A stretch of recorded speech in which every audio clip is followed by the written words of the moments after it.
आप पंडित जी हैं क्या? पुजारी जी हैं क्या? मेरे भैया हैं क्या? ओके ओके ओके ओके ठीक है।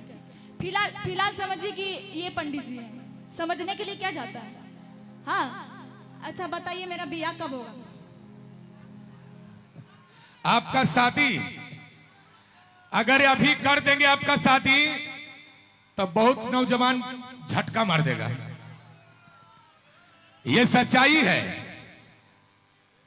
क्योंकि अब सभी के दिलों में बसते हैं।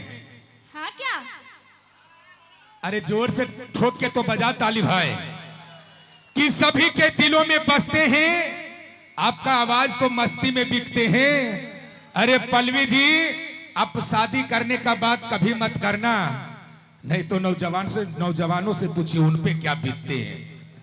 देखिए ये पंडित जी हैं तो ये भी ऐसा बोले ना, यही परेशानी मेरे साथ हो रहा है। सुनिएगा जरा कैसे कि पंडित जी बोले ना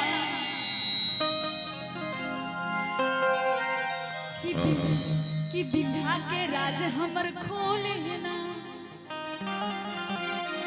अरे पंडित जी बोले ना, रुकिए, कि बिहा के राज हमर खोले ना। अब भोला बाबा कुछ उपाय निकाला कि सुंदर छौड़ा हमरा दिला। झारखंड में अच्छा लड़का है कि बिहार में? आप कहेंगे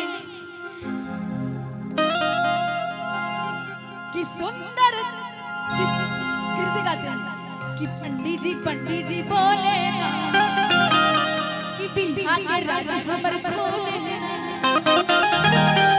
अब भोला बाबा कुछ उपाय निकालो कि सुंदर छौड़ा हमरा दिला।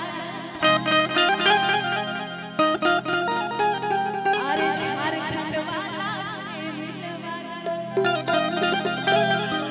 अब आई कहेंगे कि पंडित जी बोले ना,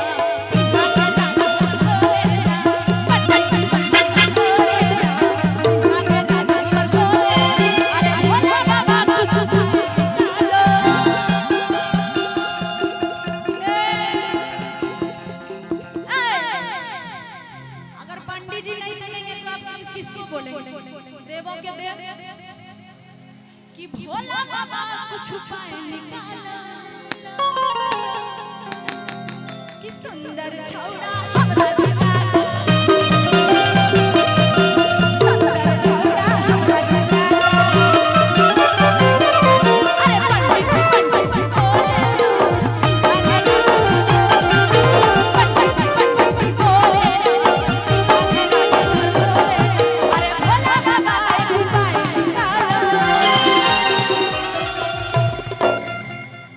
लड़के से शादी करोगे या लड़की से?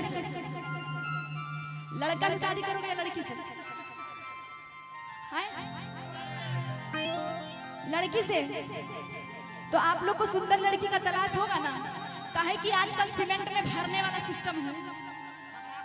सुंदर लड़की चाहिए ना तो भोला बाबा से ही मांगना। तो गाइए कि भोला बाबा कुछ उपाय निकालो कि सुंदर छौड़ी हमरा दिला।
अच्छा जब शादी करते हैं घर पे तो जब लड़का लड़की का देखने के लिए आता है तो क्या आता है देखने के लिए?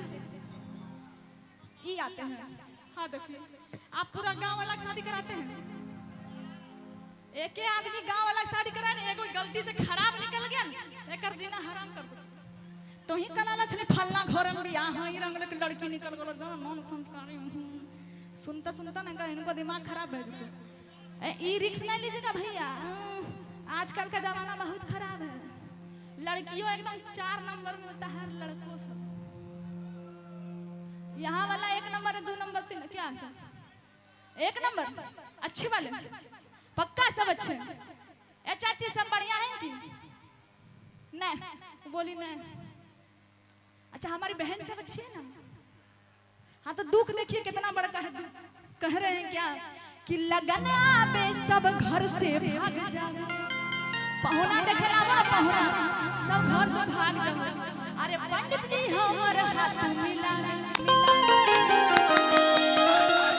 और पंडित जी बोल रहे हैं कि एको गो गुण नहीं मिलेला, अरे ताना सुन के दिल हिलेला, अरे एको गो गुण नहीं मिलेला, अरे ताना सुन के दिल हिलेला। अरे भोला बाबा कुछ उपाय निकालो कि सुंदर छौड़ा हमरा दिलाना, झारखंड वाला से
क्या बात है?